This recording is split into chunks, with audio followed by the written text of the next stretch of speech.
Welcome back, some of you. I see a lot of faces that have been here earlier in the festival. If not, welcome for the first time to the 10th Maynard Book Festival. Jenna's here. So it's been a great festival. And I'm Jean McGuire. I'm the director of the library and chair of our book festival committee. I want to, at the top, thank the Friends of the Maynard Public Library and the Maynard Cultural District who provided the funding for this whole festival.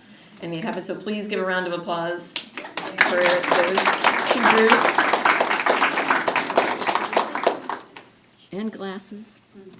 All right. So I do hope you had a chance to attend more than one of the many events we've had this week.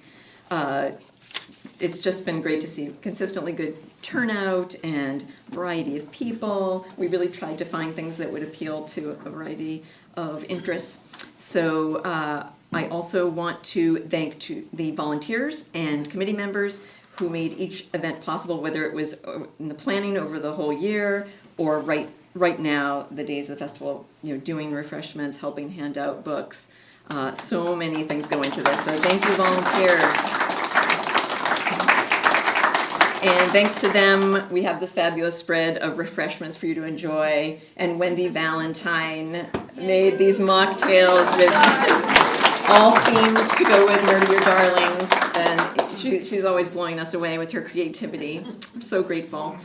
Thank you to Stowe TV for recording tonight's event, as well as 3 of our other events. Duncan over there, thank you so much. These will eventually be made available on the Stowe TV YouTube channel, so stay tuned for that. And many thanks to Silver Unicorn Bookstore for being such a great partner, making books available for sale. They help supply the books for our free giveaways. They help to promote the festival. They could not be a better partner.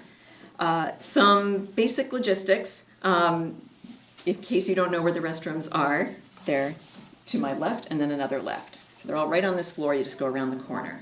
Emergency exits, of course, the entrance that you came through, and then on either side of the building there are emergency-only exits. Perhaps take this moment to silence your cell phone. Even if you think you silenced that ringer, maybe check it again, because we did say that at one presentation earlier today, and someone's phone did ring a couple times. So we take a moment to just do that silencing. All right.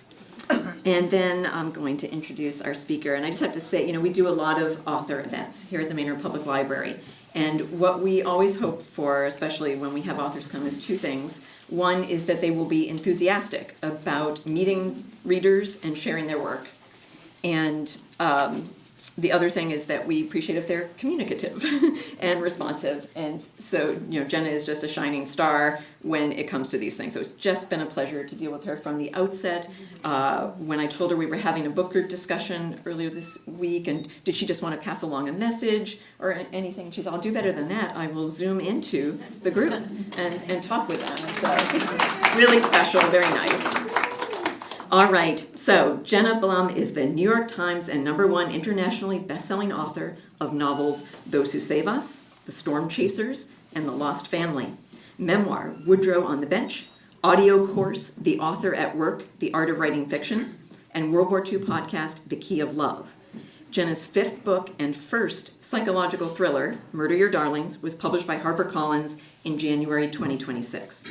As CEO of online author interview company A Mighty Blaze, which she co-founded during the COVID-19 pandemic, Jenna earned a reputation as a publishing industry community builder and innovator.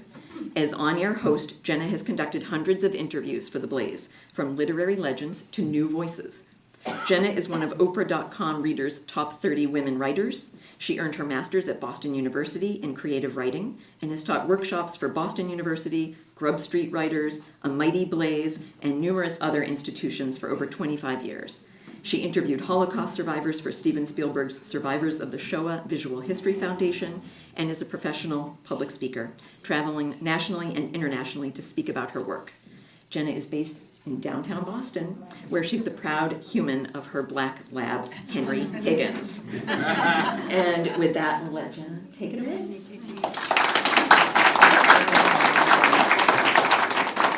Thank you, you guys. So, when is the last time you came to a library for the drinks? That's my question. I have never seen a spread like this, and I have been touring for like 25 years. I just am so honored by this. Thank you, Wendy Valentine. I know you were making mocktails, but like this is just next level drink insanity. So good. She was talking to me in the green room about how she was going to suspend the rosemary like little trees, and there are, cranberries and white cranberry juice. And I mean, this is very, very level up, I have to say. And as befits this festival and the library, I'm very happy to be at the library. I thank Jean for inviting me, and for you all for being here. I know you've had several days of events. I am honored and humbled to be the caboose of them, and hope I make a decent finale. And you all know that a library is more than just a place to come and get books, though that is such a precious resource. A library is a place that brings the people of the book together in a number of different ways, and a library is the nucleus of a community. So by participating in this book festival, you're really supporting the library and your community, and that's so important, especially in times where we're all bombarded by bad news all the time. Coming together like this is really, really crucial. So thank you for giving up your time to not only read books, but to celebrate them and to hear authors talk about them and to ask questions of that author, which I hope you're all cogitating right now, because I'm going to talk for a little bit about Darlings and maybe read a little bit and talk about myself, as I was invited to do, and then answer your questions about anything. So anything you ever wanted to ask a writer but were afraid to ask, I encourage you to think of that question now. And we have another author with us tonight, Lisa Borders, who's sitting right there in the sweater with the stars, whose book Last Night at the Disco came out last October, and it's hilariously funny. And Lisa, like me, is a veteran career teacher. We met at Grub Street, and she's still teaching novel classes, so you can also ask her questions in case my memory shorts out completely, which it might. And you can ask her questions about me when I was young, because you might remember, and I remember like nothing. So how many of you have read Murder Your Darling since it came out in January? Okay, somebody has two hands up, so you count for two people. Thank you very much. I appreciate that. It was like great enthusiasm. So some of you, like a third of you, and the rest of you have your homework to do.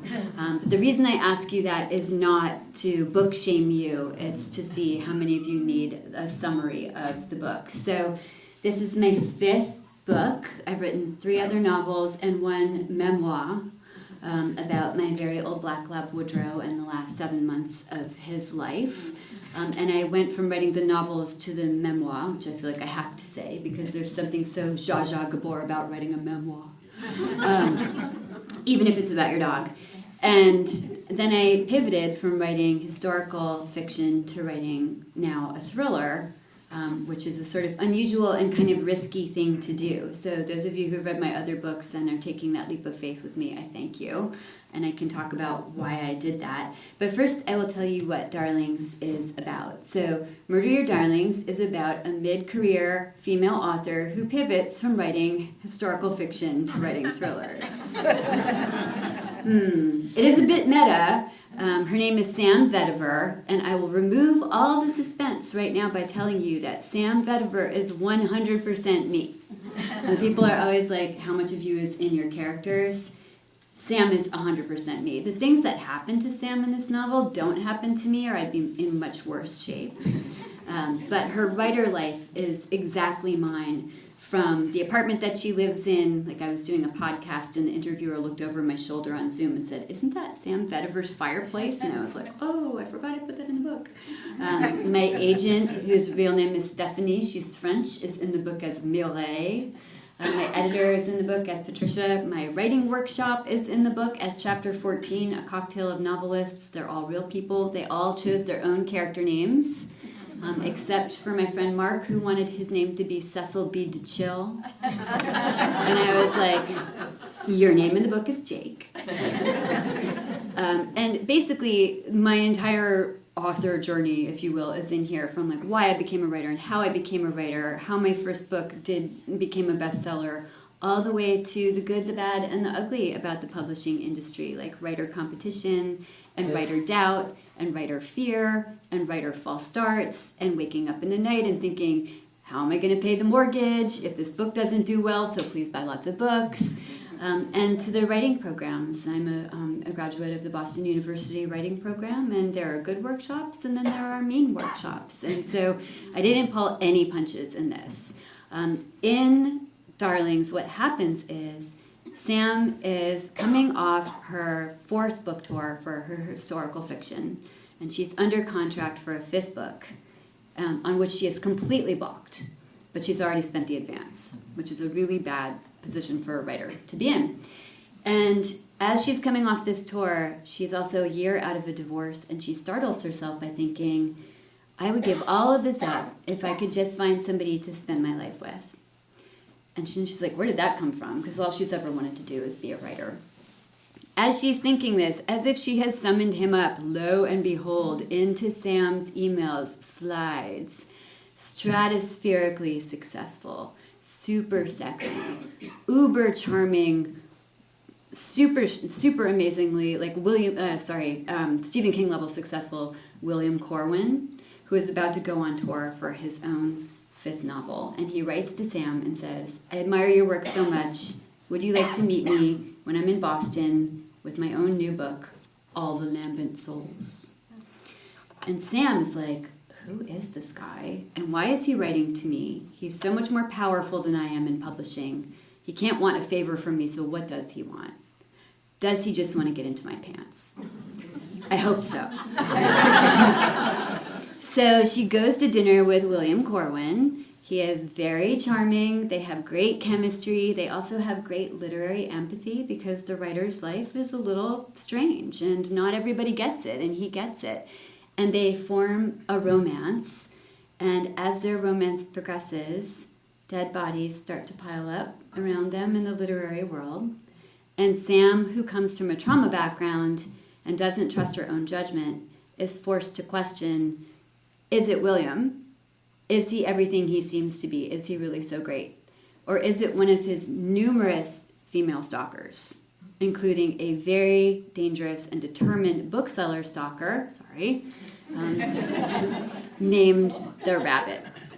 And so that's basically what Darlings is about. It's told from 3 points of view, which surprised me. Sam's point of view, which was always supposed to be a thing, and then the Rabbit, and then also William. So you get to hear from all of the characters. And that, in a nutshell, is what the book is about. So I'm going to read a little bit from it, if that's okay. I'll say a show of hands to see who wants a reading. Okay. Very enthusiastic back of the room. Few outliers here. You guys can go get another drink. Have a little nap, maybe. That's totally fine. I think I'm going to read to you a section. I would love to read all 3 of them, but we would be here all night, and I would much rather hear your questions for me. So I'm going to read you a section from The Rabbit. It's on page 253, if you would like to follow along in your prayer books. It's from the 3rd part of the book, which is a little bit unusual, but I'm not going to really spoil anything for you by saying, after some turbulence in their relationship, William invites Sam to live with him on his island in rural Maine. Belongs solely to him, and it is called William Island, because of course it is. And Sam moves to William Island, although the reader is probably saying, do not move to William Island, please, whatever you do, of course you move to William Island. And the 2 of them are navigating their relationship, and unbeknownst to both of them, the Rabbit, who has been stalking Sam and William all along, has also moved into William's house on William Island, into a little storage room in the basement behind the water heater that she calls the Rabbit Hole. And she is continuing her quest that she's done throughout the book, which is to drive Sam away from William at any cost possible. So this is a little taste test of the Rabbit. They look so perfect lying there asleep, William not on his back the way he used to be, snoring his invisible feather up off his lips, but engulfing Sam Vetiver as if protecting her. She curled in his arms like a stupid little naked cocktail shrimp. Scott and Zelda, Anaye and Hemingway and everybody, the literary Valentines. Fuck, I hate this holiday. I'm sorry, library. I should also... You're not the first one. Okay, thank God. I should take a little pause here and also tell you there are many F-bombs dropped in the course of this book, although no animals harmed. And it's also incredibly spicy and pornographic, and you should read it with oven mitts. Fuck, I hate this holiday, which in my bookstore begins the day after Christmas. All through the start of the new year, we lug romance to all the front tables, setting it out on the end caps. I gained 15 pounds from the impulse candy, even the gross chalky hearts saying, "Be mine and you are lit." I'm never so happy as I am on February 15th, tearing down love and taping up shamrocks. Suddenly, I have a terrible thought. What if this is for real? William has never let any woman stay for a weekend, let alone for months. Sam Vetiver has clearly moved in. They have routines. What if I'm looking at William in love with someone other than himself? What if this time is different? But I cannot afford to think this way. I can't even allow myself to consider it. I need to take control of this situation before it gets worse. I run my thumb over the release button of my trusty box cutter. It's a good one. I got it my very first day as a bookseller and have carried it from store to store, as well as on other errands. I feel bad for it because of how I might have to use it here. It is meant to slice only cardboard, to liberate beautiful books that will bring people joy, but it can do other jobs too. The blade is very sharp. Skin under the chin is like butter. Slice the jugular first, a quick bleed out if I'm lucky, and then an artery or two, just to be sure. This is the most fast and painless death. I don't want this. I'm really a very peaceful person. I'm so bad at killing. When I have to stomp mice in my shithole studio, for instance, when they're struggling in the glue traps, I throw up. But Sam Vetiver is leaving me no choice. I was so hoping she would take the hints I've been leaving her, tossing her earbuds in the snow, emptying her expensive salon shampoo, throwing her phone under the couch, peeing in her boots, raising her discomfort level to the point at which she might go back to the city. Not that I had much optimism. As I suspected from the start, she is a tough one. And I cannot leave this to chance. They're getting closer by the day, which just makes everything that much harder. The sooner, the better. I'd do it tonight if I could. But there are two of them to one of me, and William is just so big. He would overpower me if I didn't play it just right, and I don't need to take care of them both. Just one. I am rehearsing the moves and using my superpower, which is seeing how people will look dead, like big, dumb, surprised dolls, when Sam Vetiver's eyes pop open. Fuck, she's looking right at me. It's a good thing I know this place so well, even in the dark. By the time I hear her scream, I'm already downstairs. And I'm in the basement when I hear William's voice, along with his heavy footsteps and Sam Vetiver's lighter ones.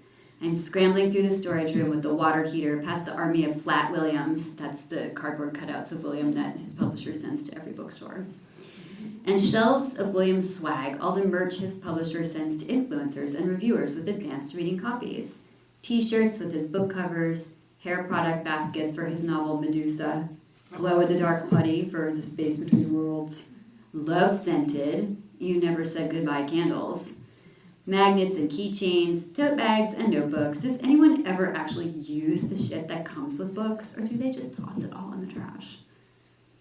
At the back of the room, there is an actual-ass billboard. William himself holding all his novels beneath the command, "Read the Virtuoso."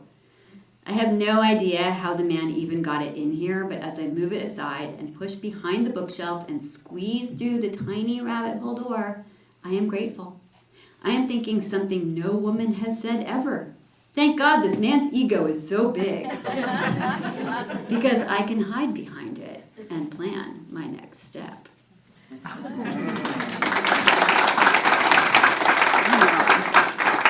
I'm losing everything from this book. So that is the rabbit.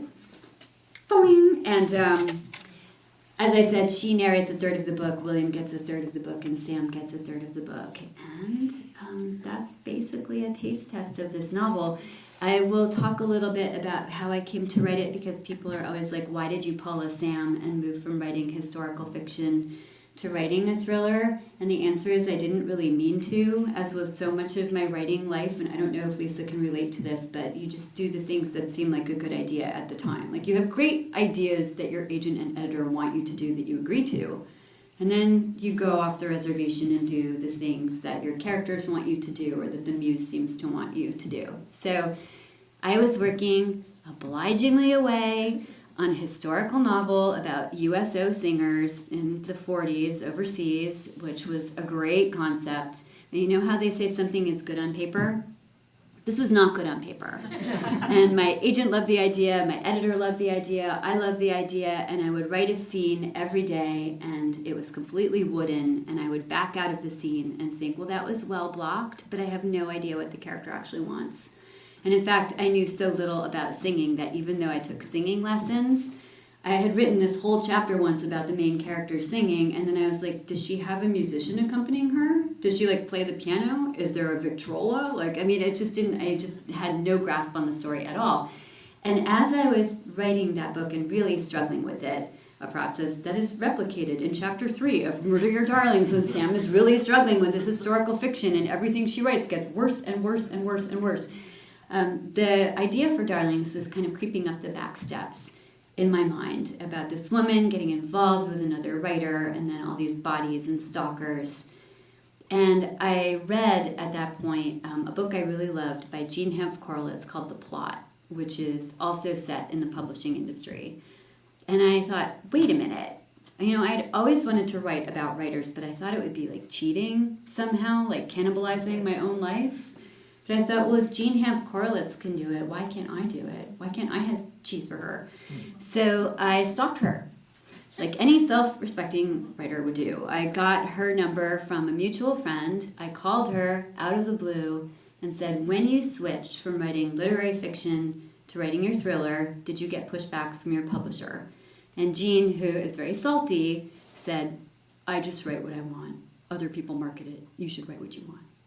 And I was like, great, I will. And if it goes badly, I will blame it on Jean Hanff Korelitz. So I set aside the historical fiction and I wrote 100 pages of Darlings and sent it to my agent and waited through a miserable week of crickets while I waited for her response. And when she did get back to me, she called me and she was like, you know, Jenna, she's like, I know that this is a risky feeling thing to do, to pivot from writing the thing that you are known for the last 20 years and doing something new. But I think it is the smartest thing you have ever done. And here is why. She's like, I have worked with you for 25 years. And this is the first time I have heard you use your own voice. And I was like, thank you. I had the same reaction. I was like so moved by that. The rabbit's voice, I should point out, is not my voice. And William's voice, FYI. And William's voice is not my voice. He, like the rabbit, is first person. And he will never use a normal word when a $25 word will do. And I never had so much fun as writing those two characters, especially William. I wrote him in like 2 weeks, and it was fantastic. But the Sam voice is 100% my voice, and it was really nice to kind of step into my own persona that way. When I was writing historical fiction, I felt and feel very obligated to the people who actually lived the stories that my book is based on. Every historical fiction is built on a foundation of memories and experiences and real lives. And so it's not like I can have a character walk out of an airplane hangar in 1943 and say, damn, it's cold AF out here. And so you lose a certain amount of buoyancy because you're trying to use a certain amount of gravitas. And in Darlings, I felt like I had kind of uncorseted myself because I could just say whatever I felt about the writer life. So all I had to do with this one, instead of researching for 10 years, was sit down and instead of opening a vein, as Hemingway said, I just unzipped my life. And everything that Sam talks about in the writing life was like a dish that I took from my own life and set on this big table to make this sort of feast of a book for readers. And I really hope that you guys enjoy it as much as I loved writing it, because I shouldn't say this about my own book, but I love this book. I love it so much. Like, I had so much fun writing it. I laughed on every page. I thought it was hilarious. William is hilarious. Sam's life is hilarious, and the rabbit is obviously a whack job. So I thought it was so funny. So that's that's really my story of how I got to where I am at this moment with this thriller. And I'm wondering if you guys have questions for me. Yes, Wendy Valentine, you've already asked all the questions. I just want to re-ask a question that I asked during the walk group because people thought it was fascinating. What you do, which is I read in an interview that you know when you start a book, you already know what the last one of this book will be. And then you're always working towards that. So I just wondered if you talked about the writing practice with them. Well, that's pretty much it. I know what the last line is going to be, and then I elbow my way across a barren desert of hell of like 350 pages until I get to that last line. So you kind of have to earn that last line. I generally know the shape of a book before I write it. So the first thing I do when I start a book is to sit down and write like a one-page synopsis of the book for myself, to say like this novel is about blah, blah, blah, and here are like the basic plot beats. And then I break that down into chapters, like an outline of chapters. And when I say outline, it's not like the scary high school outline with the Roman numerals, because I could never do that. It's like a laundry list of chapters. A lot of them are question marks when I start out, because I don't know exactly what's going to go in each chapter. But I'll try to break it down, then I break it down into scenes, and then I map it to my calendar, so I kind of know what I'm going to write on what day. And I build in a lot of air in the calendar for things like dentist, and then like 3 days of hysteria leading up to dentist. So I try to build in time for being human as well, and for travel and teaching. But then when I'm really working on the book and I get into it, I do sit down and I'm kind of locked down. Like I don't go out that much except to walk the dog. I don't socialize a lot. I have a kind of a monastic life where I get up, procrastinate by puttering and doing household chores, walk the dog, try not to talk to neighbors. Like I literally have a t-shirt that says, "Don't talk to me, I'm writing in my head." Which then leads people to say, "What are you writing?" And I'm like... So I have all these strange routes in my Back Bay neighborhood now that go through alleys so that I don't have to talk to anybody. And then I go back in the house and I like clean the whole apartment, and finally when I'm done doing that, I sit down and I write for like 4 or 5 hours. And then I get up and take the dog out. And then I watch or read something that's connected to whatever I'm writing about. So I've watched and read a lot of thrillers in the past 3 years. And then I get up the next day and I do it all again. It is incredibly boring. Like I had a young person from my college get in touch with me and say, "Can I shadow you?" And I was like, "Sure."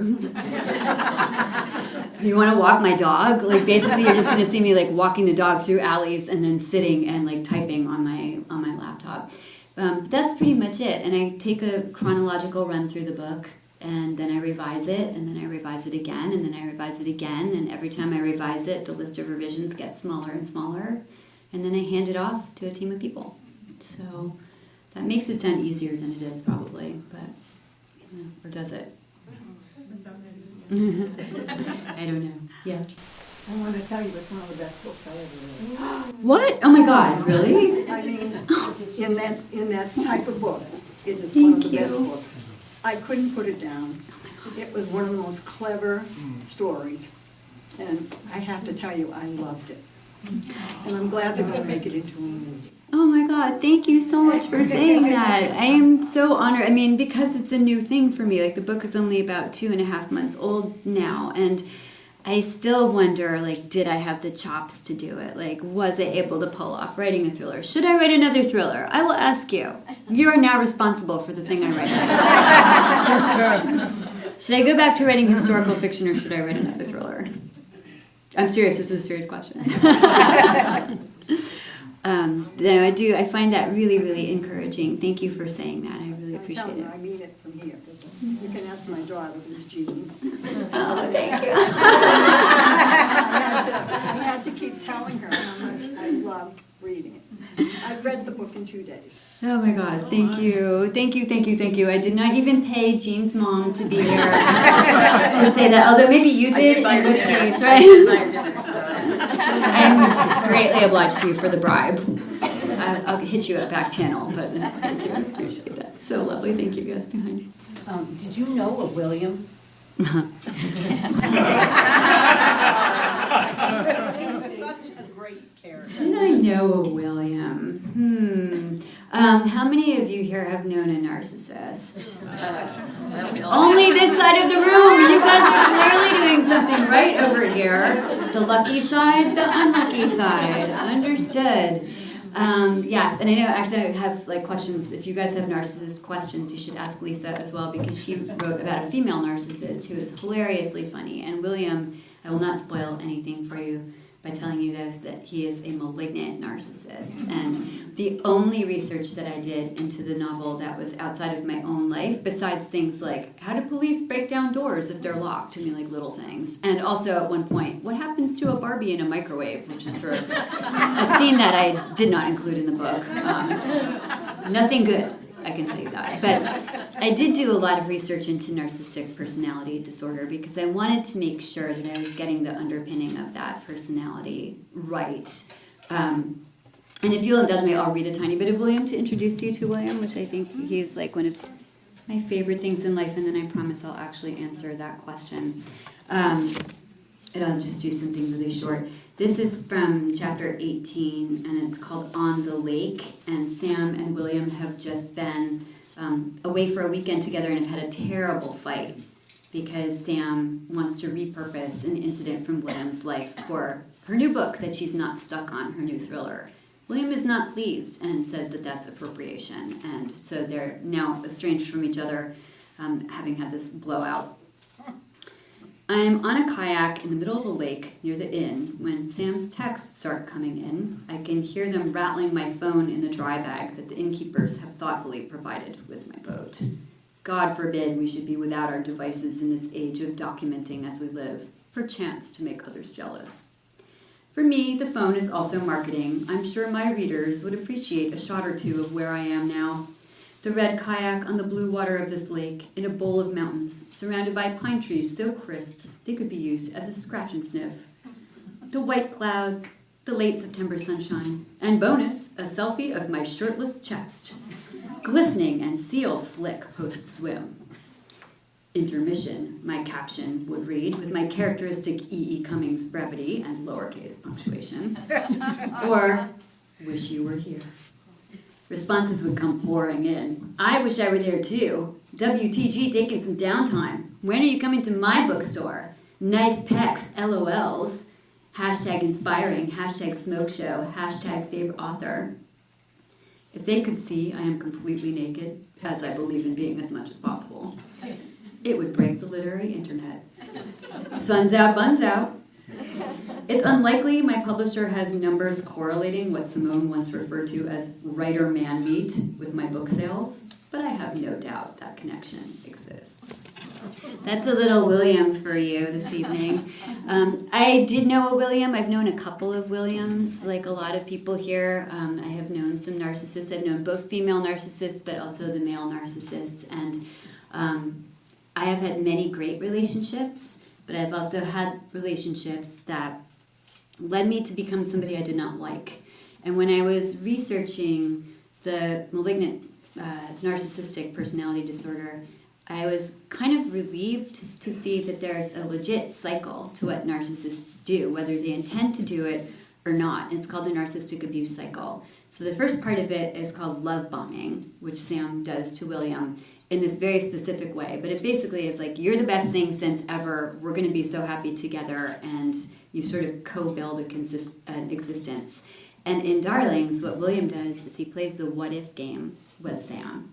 What if is a game all writers play? What if this happens to a character? What if this happens in the plot? But what he does is say, what if we are the keys to each other's prisons of loneliness?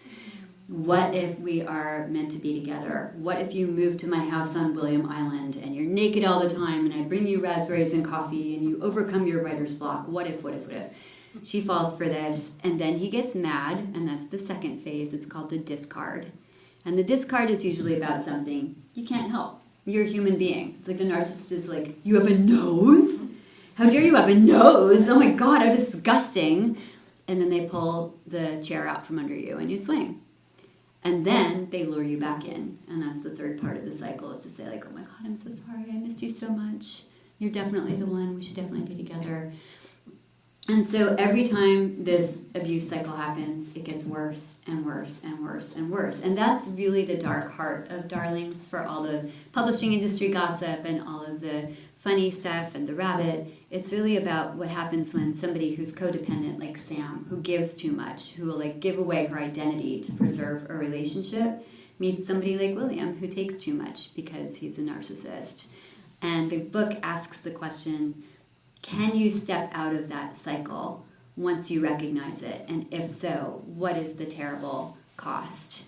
And the book is completely fiction, and William is a fiction, but I did base his thought processes on something I observed from the narcissists I have known, which is that the thing I found most dangerous was that these people are very charming and incredibly gracious, and so funny, and if they walked in here, they would have you eating out of the palms of their hands.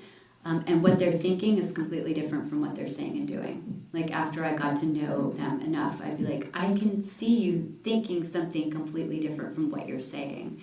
And that, I think, is arguably the most dangerous thing about William, is that he's saying one thing and thinking something else. And it was actually such a joy for me to write that in his section. It was like a narcissism exorcism. So if you guys have survived a narcissist, I strongly suggest writing about the narcissist. It's very fun. Yes. I heard an interview with you where you said, and I think I'm getting this right, that at first Sam was the only voice. Can you talk a little bit about that? Yes, absolutely. So Sam was the only voice at first. And I think I've read enough. I could read you like a tiny bit of Sam if you guys want to hear some. Okay, I'll read some Sam. Okay. I did bookmark something for her. So Sam's voice is my voice, and she, of course I lost the page. This is something I literally have a dream about, which I actually wrote about in the book that Sam's like looking for a passage she can't find. Sam's voice is third person, but this is 100% my voice, unlike the other two. Sam headed up the library walk. This is chapter 1 if you guys like to read.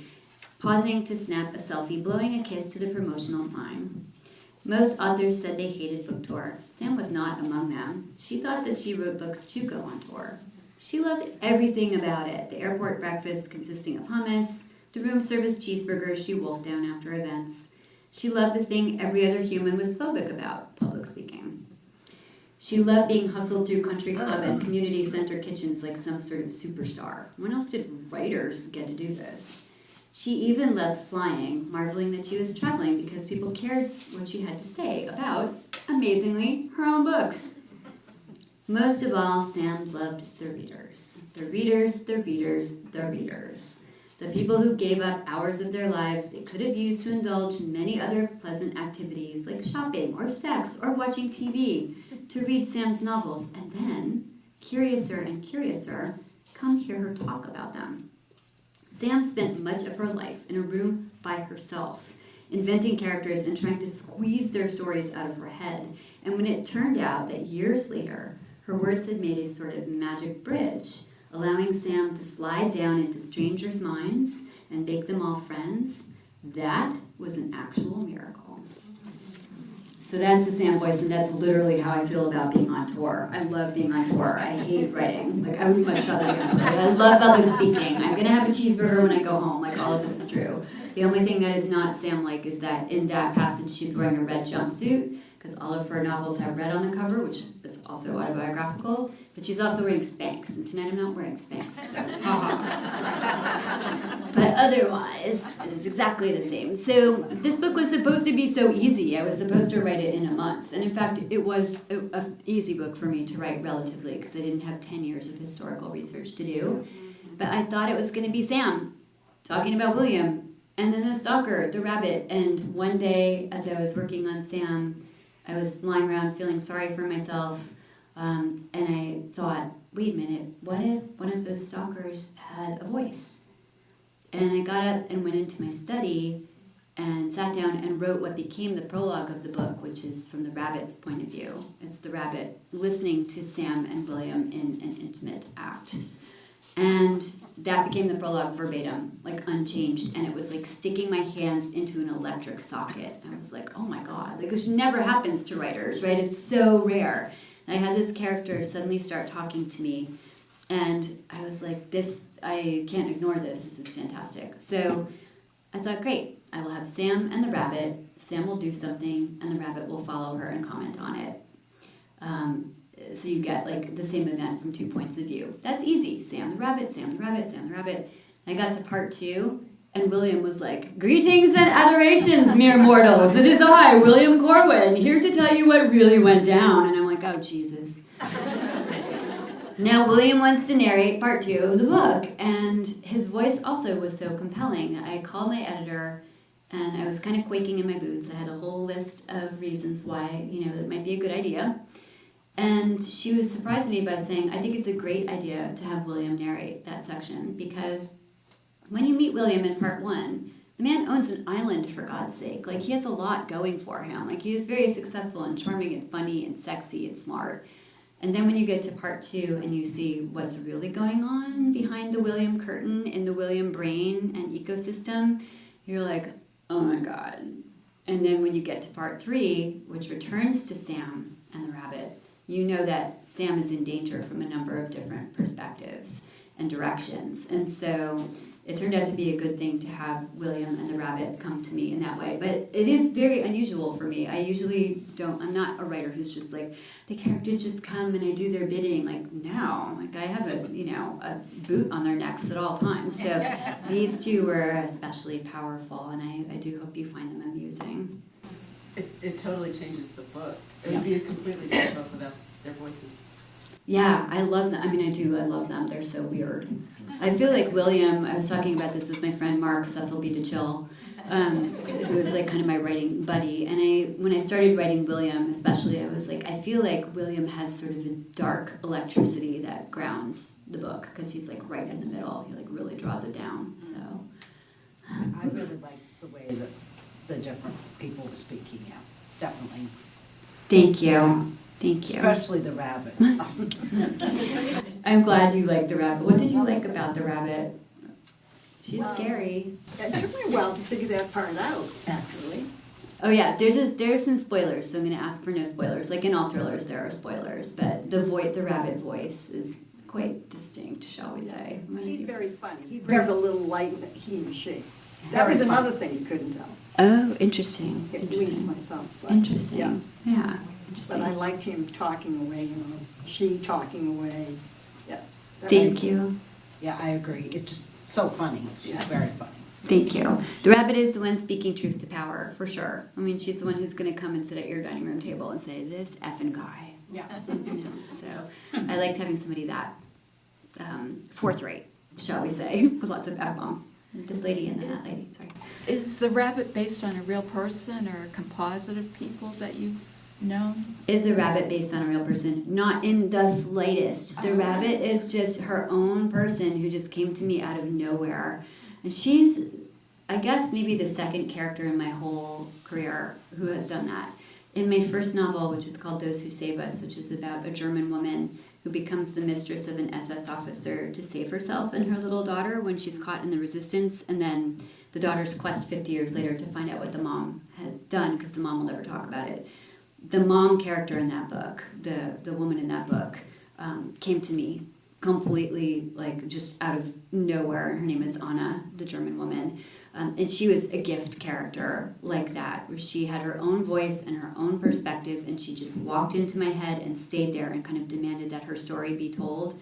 And the rabbit was like that. And I loved working with the rabbit, actually, because she's actually quite different from me. She comes from a very underprivileged background. She comes from a background of terrible abuse and trauma. She's super poor. She has a kind of appearance that make people overlook her. Like, she has an overbite that she is really ashamed of. And she's like the kind of person you would like see and you would just look right past her. And when I started writing this book, I started taking pictures of rabbits. I thought, like, female, like, human rabbits, where I would just be like, oh, I'd be at a gas station and see somebody, like, working behind the counter, and I'd be like, I see you. Like, I see how hard you are working, and I see that you're a person, and, like, all the women that we just look right past. And she has a line in here that says, like, nobody pays attention to a woman like me and nobody believes me.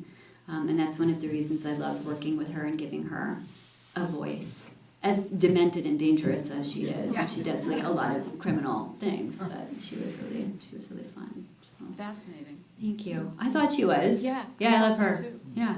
Maybe she'll hop into some other book. I'll ask her. Ask what she's doing. Right? There are some unique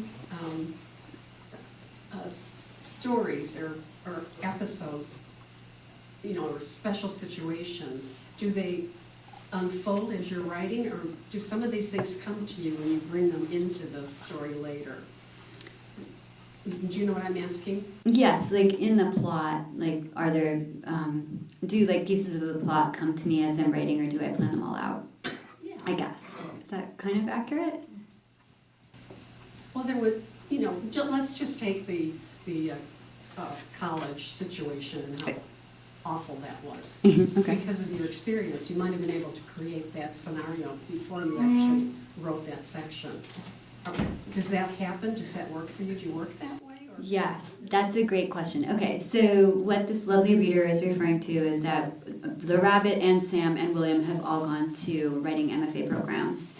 And the Rabbit and William went to the same program. And you find that out fairly early on.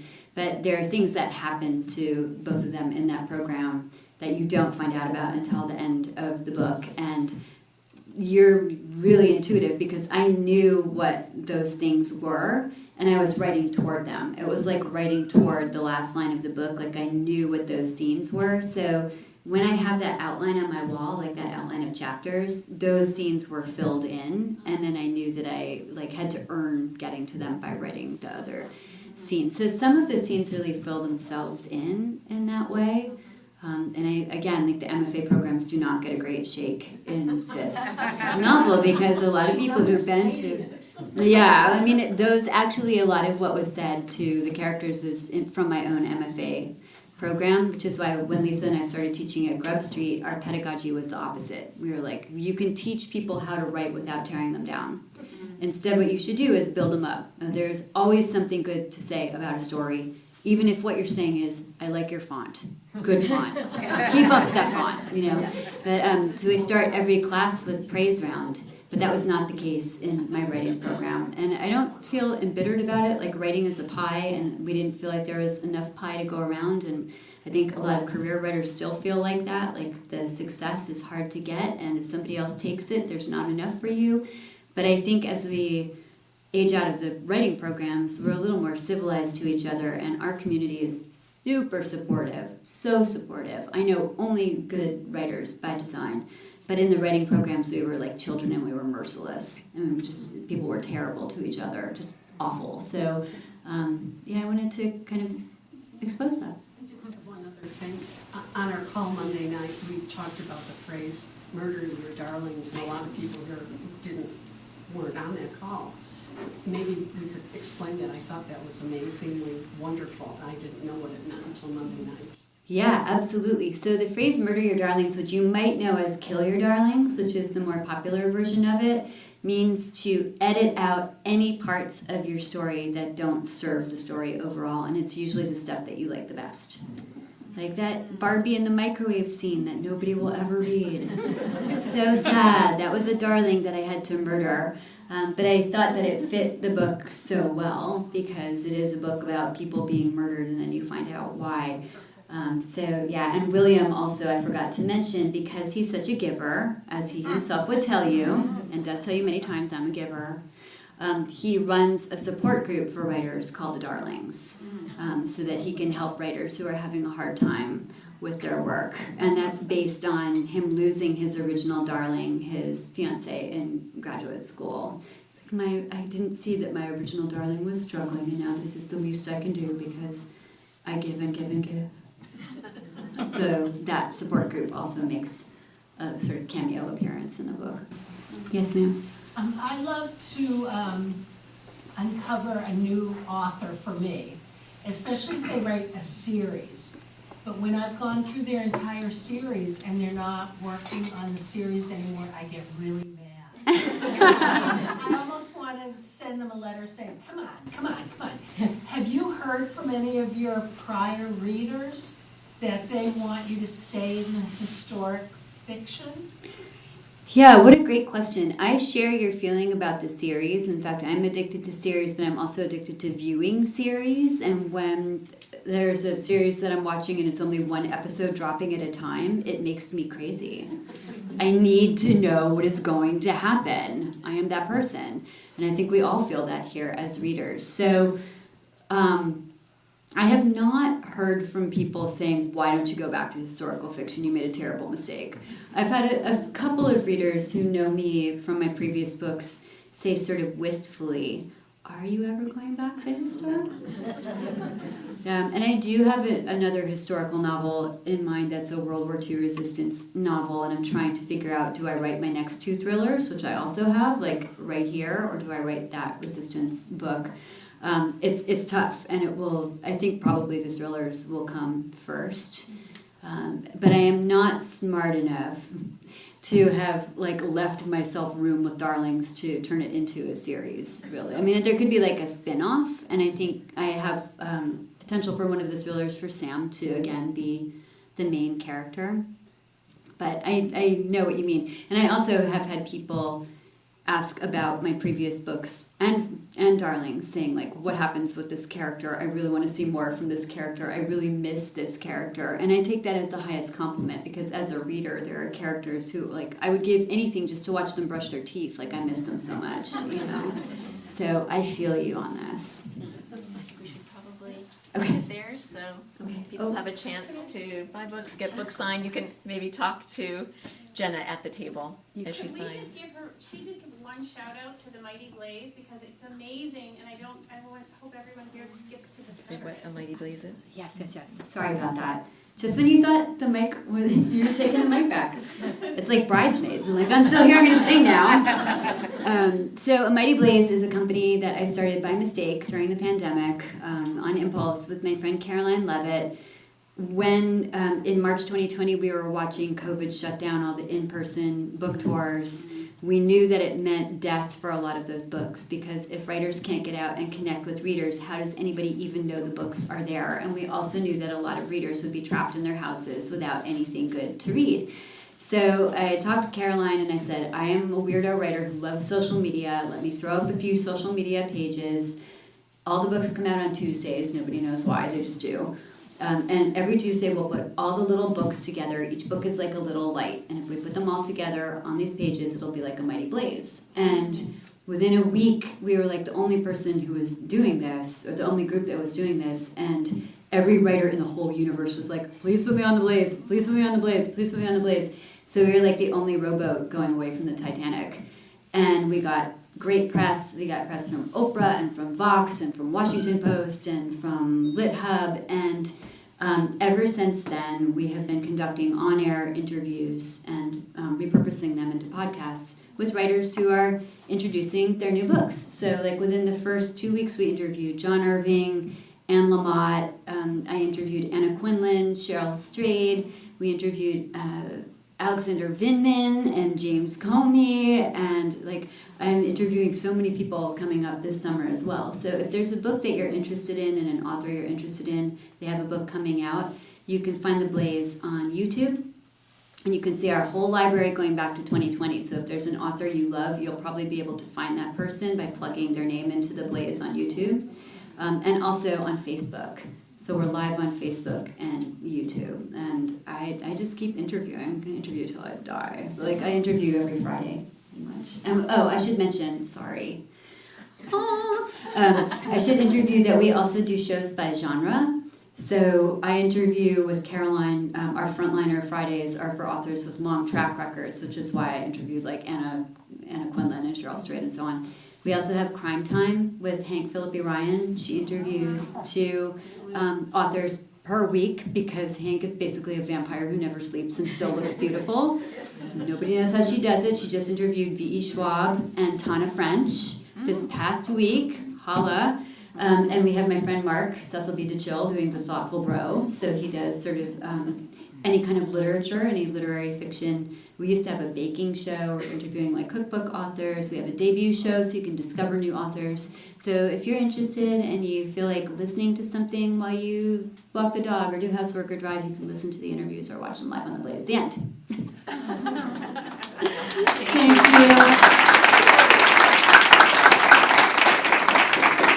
Thank you, Jenna Blum, for being here, bringing our festival to a perfect conclusion. Thank you to all of you. This is why we do this festival each year, and we would love to hear from you if there are certain genres, certain authors that you would like us to bring. We're always looking for ideas, so please see any of us volunteers if you have that, and we'll put it on our list for planning the next festival. So Jenna is going to sign books over there. Silver Unicorn is back in the corner there if you want to buy more books. And thanks again for coming. Have a good night.